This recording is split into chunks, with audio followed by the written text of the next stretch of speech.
Again, we got the big one, UFC 254, Nurmagomedov versus Gaethje. The one we've all been waiting for. There's been a lot of build up to this. Obviously, a lot of personal stuff going on in Khabib's life and the coronavirus making Gaethje fight Ferguson for the interim title. So much storyline behind this, and we finally get to see it all go down this weekend, and the belts will be unified. Obviously, Khabib's going to be the favorite in this one for good reason because he smashed everyone. He's got such dominant wrestling. He hasn't really had any challenges in his UFC career so far. But Gaethje is spoken of as his biggest threat. What do you think? I did originally think Gaethje had a really good chance in this, but as it creeps closer, I'm just dead set on Nurmagomedov in this one. I just don't see how Gaethje can keep him off him. I know he's got good wrestling, but he never seems to use it. And I just don't think it's of the same level as Nurmagomedov. I know is he Division One, and I know Americans dying out on that, but it's just a different style. Nurmagomedov, that's everything he does, and that's his whole game. And I just feel like Gaethje hit one of his best weapons is his kicks, but he can't really utilize them because Nurmagomedov's gonna grab them. So he's gonna grab them and then he's gonna take them down. And then what's his ability like to get up? I think Gaethje, his route to victory is really just nailing him early, hitting him, following up and getting a finish, which he's very much capable of doing. But I just don't see it. I see Khabib, I see him getting the takedown, putting a beating on him, and getting a late finish, as we've seen him get quite a lot.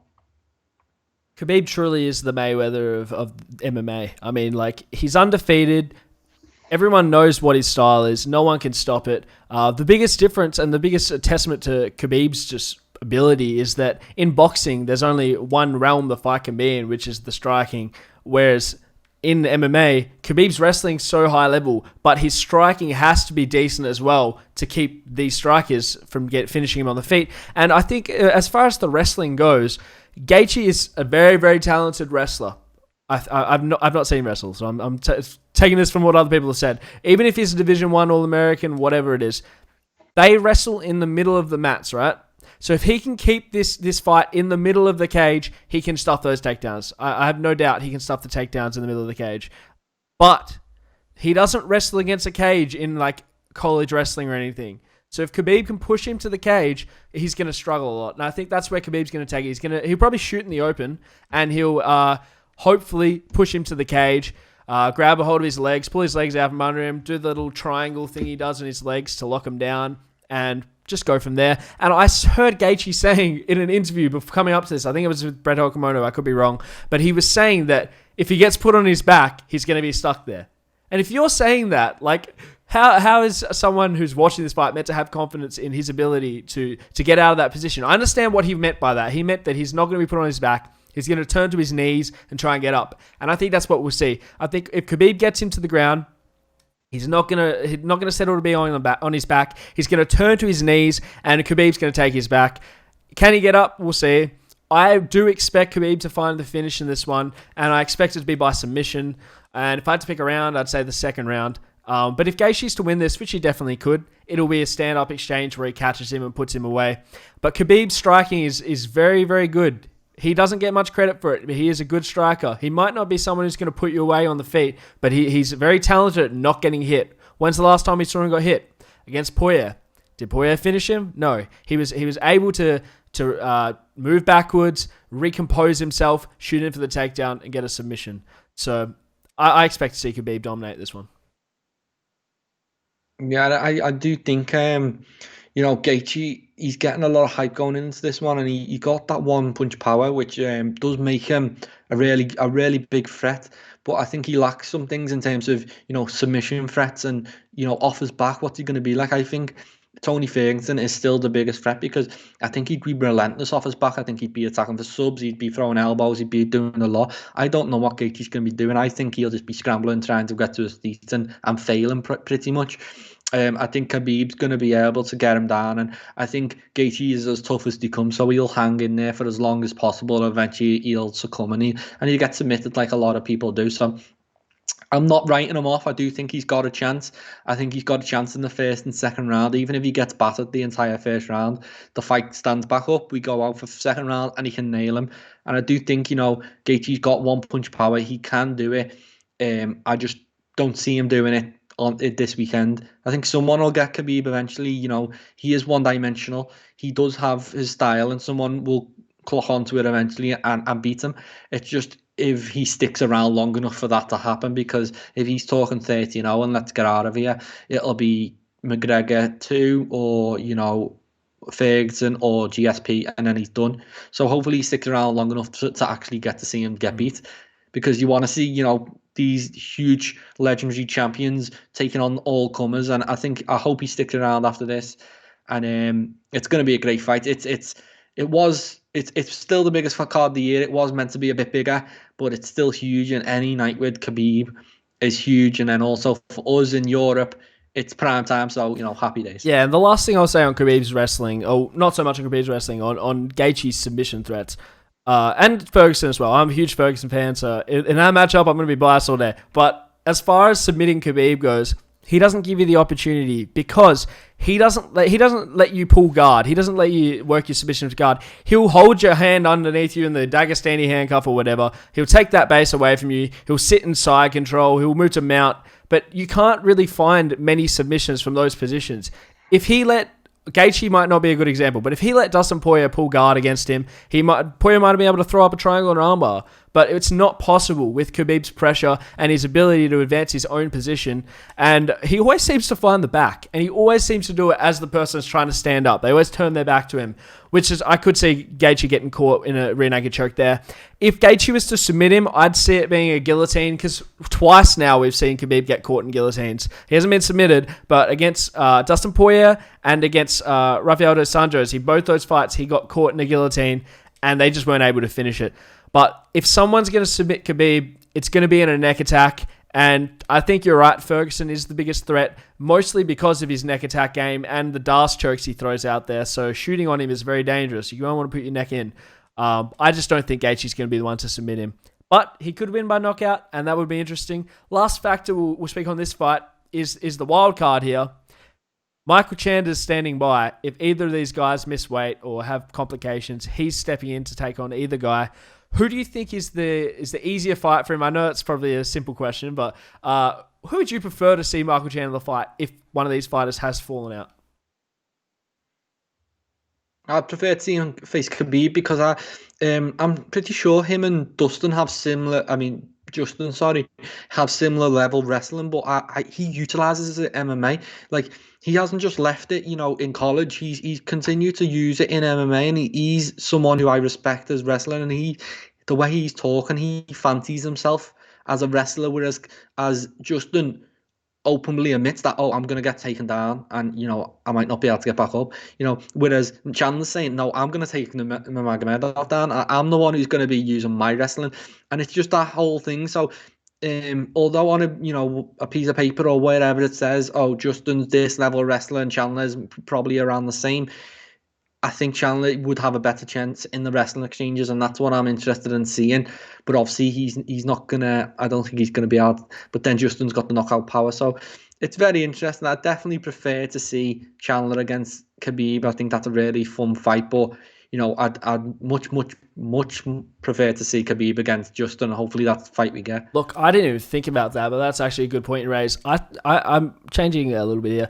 I think someone who's going to out-grapple Khabib is going to be someone who takes him down. I know Khabib has submissions off his back, and he's got Sambo, which is a lot of like submission grappling. It's not like wrestling where you're looking to establish position and land ground and pound or whatever. So I think if someone like Chandler can get in there and take Khabib down, that could cause problems for him, especially if Khabib's shooting for a takedown and he gets reversed and ends up on the bottom. Like, mentally, that's got to do something to him, because he's never been in that position before. So maybe that's a method for victory for Chandler, although I don't like his chances. I really don't, especially because he doesn't know who's going to fight. So he's preparing for both guys. He's not solely preparing for one or the other. And let's face it, if one of them's going to miss weight, it's probably going to be Khabib. When's Gaethje ever miss weight? I don't think he ever has. So I think Chandler's probably more preparing himself for Gaethje. If he's smart, anyway, he is. But I want to see this fight. I hope this fight does happen. And yeah, it should be fireworks. Yeah, and I don't really. Obviously, it'd be nice for Chandler to come in and get that shot, but I don't really feel like he really wants it right now. I think he'd prefer to, fight Dustin or fight Tony or someone like that, and then earn a spot. And and get a big, huge opportunity when he's able to train 12 weeks, 8 weeks, whatever it is, for Khabib or for Justin. It wouldn't be perfect circumstances for him, and I'm sure he'd do his best, but I want to see him, at the top of his game, and it definitely wouldn't be him at the top of his game if he filled in at UFC 254. Yeah, I agree. So hopefully we do see him. I do like that Tony fight. I think that's a reasonably good fight for both guys. So if they make something like that, but we won't talk about that too much. We'll move on to the co-main event, which I think is the best money maker on the card. So if you're a betting man, take my advice here. Whittaker is an underdog in this for some reason. He's a 2-for-1 underdog. I don't know why. I don't know what people are thinking. He's the former champion. He has one loss to Israel Adesanya, but he's a sizable underdog in this. So if I'm a betting man, Whittaker's getting my money this weekend. Yeah, he's probably getting mine. I'm not I'm not wholly sold on his Darren Till performance. I don't think it was that impressive. It was two men, kind of having a standoff, and it was very technical, and it's hard to tell. And I don't think it's gonna be that against Jared. I think it's gonna be more of a firefight, and it just depends how he actually is. Has he fully bounced back? I think he looked good, but it was Till who'd lost a few fights, at welterweight before stepping up, getting a tiny win against Gastelum, and he just edged past it. So it's all about where Till is and how you rank Till and things like that. So I don't think he should be that much of an underdog, but I do understand it because Carnero's been active. He's been not only active since he come to middleweight, he's looked fantastic. He's been, taking everyone out. But in terms of wins, he beat old Anderson Silva and he beat David Branch, whereas that one win against Jack Hermansson is a real standout. That's a top tier win. So it's but this would be the best of his career.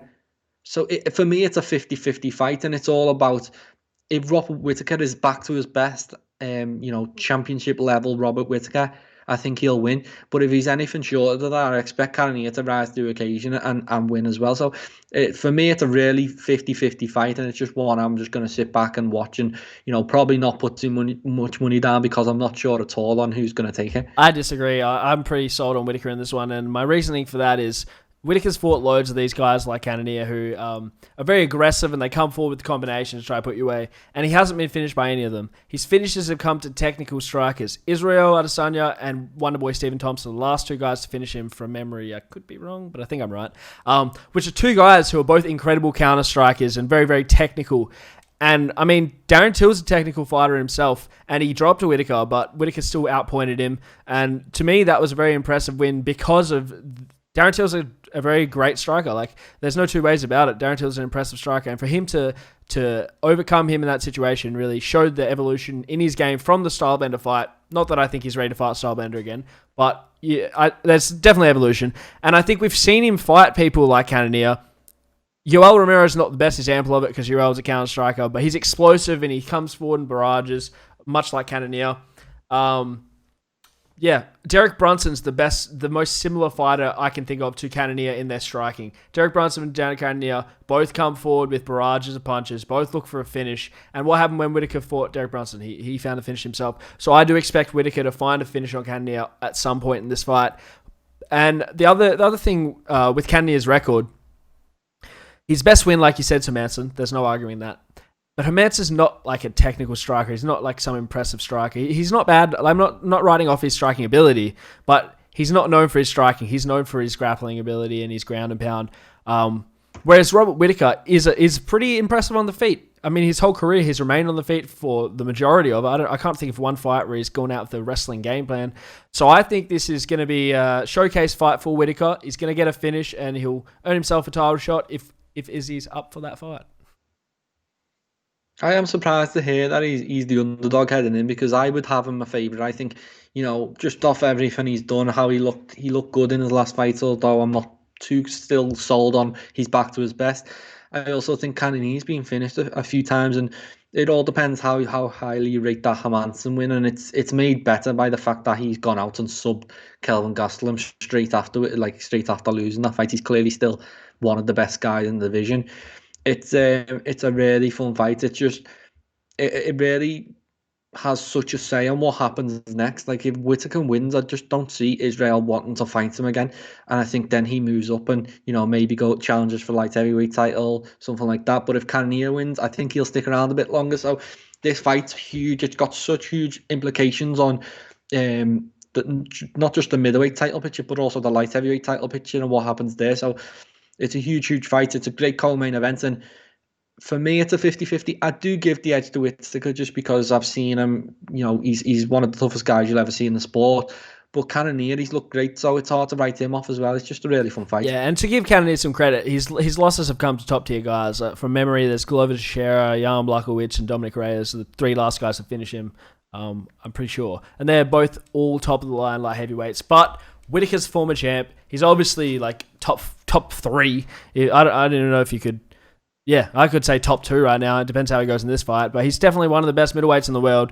So I think it's going to be a tough fight for Cannonier. I'm taking Whittaker. And we'll move on. Before that, we have some heavyweights, the 6th and 8th ranked fighters. Alexander Volkov versus Walt Harris.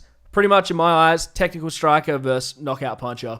And I probably favor Volkov in this one. What do you think? I favour Walt Harris. I think it's exactly what you said. It's a technical striker, puncher. A heavyweight, I just don't think you can afford to be a technical striker. I really don't. I just think there's so much danger coming back at it. That have your point fighting. What happens is someone like Derek Lewis put your lights out in the third or round or whatever it was. So I think Volkov he's very impressive and he's able to get by people like Greg Hardy and people like that. But Walt Harris is a serious guy. He had over him all over the place in round one there. So I expect him to come in and wing punches and maybe get an early finish. But the longer this fight goes, Volkov should be able to take over. And it's a good, again, as I said, 50-50 fight. Technical striker, the power puncher. I just always back the power puncher, the heavyweight. I think that's the way to win a heavyweight. If you want to be a champion, go and knock people out. That's how to do it. And I just don't think Volkov's technique is going to get him there. Yeah, I mean, I think you're right in terms that heavyweight's the one division where power trumps everything, doesn't it? Like, except for wrestling, I suppose. But Volkov in this one, I think he's going to stick him back with the jab, keep him at distance. Volkov's the longer guy. He's probably the taller guy from memory. And I think he's just going to use his range to keep Harris away. I don't think it's going to be an entertaining fight. I think it's going to be quite a boring fight where Volkov just keeps him at a distance with his jab, lands some pretty, powerful crosses and stuff. I just think it's going to be a bit of a technical showcase for Volkov. But Harris does have power, and he could just come marching forward and try and land something, which will see himself get finished or he'll find a finish. So it could be fireworks. I'm not expecting anything too crazy from this one, but I will take Volkov over Harris in this one. Is there any other fights you want to speak of on the main card or on the prelims? What do you got? So on that main card, we've got that Ankalaev Kutalaba one for the millionth time. So hopefully they actually make it and just get it over and done with. Because as I said I've said it a few times before, I'm not that interested, but somehow it's ended up being on the main card of one of the biggest cards of the year. So here we are, and I expect Ankalaev. I expect Ankalaev to get the win, and I expect him to do it in pretty similar fashion. And hopefully the referee doesn't step in and ruin it this time, because he was on his way to doing it anyway. UFC Norfolk, was it? So yeah, I expect that. And then below that, we've got some great fights, which I would prefer. I always get confused with the way they line these cards up, because you've got Stefan Struve against Tai Tuivasa on the prelims, and then you've got Jacob Malkoun against Phil Hawes on the main card. So it's confusing. And it's just one thing to point out about this card is that it was meant to be the best card of the year by a million miles. We were meant to have Yair against Zabit. We were meant to have Dustin against Tony, and it kind of fell apart, but it's still strong. It's still a really great card. It was meant to be an epic card, and it's not quite that, but anything with Khabib on it is going to be huge. So I expected to do some of the best numbers of the year, but it could have been so much more. Yeah,